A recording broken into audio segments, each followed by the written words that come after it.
یوې ښځې سره د کلي ملک دغه ناروا او غلط کارونه کړي دي. دغه ښځې باره کې درله ټول معلومات په دې ویډیو کې درکوم چې په کومه طریقه دغه د کلي ملک دغه ښځه رانیولې ده او دغه غلط کارونه یې ورسره کړي دي. د دغه ښځې انټرویو راغلې ده چې دا درسره دلته شریکوم. تر اخره راسره پاتې شئ او دغه واقعې نه ځان خبر کړئ.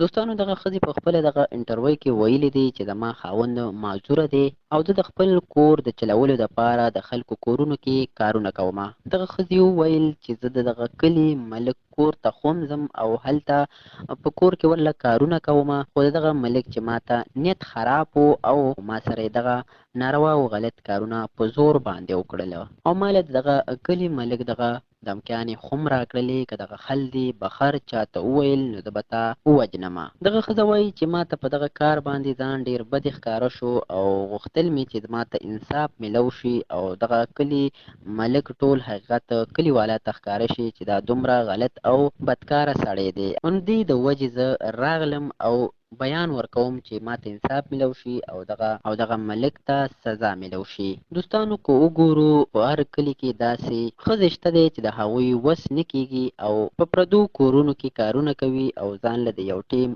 رزق ګټي، خو داسې بې ضمیره او بې احساسه خلک هم شته دی چې د داسې ښځو د مجبورۍ نه غلطه پیدا اخلي او داسې ناروا او غلط کارونه ورسره کوي.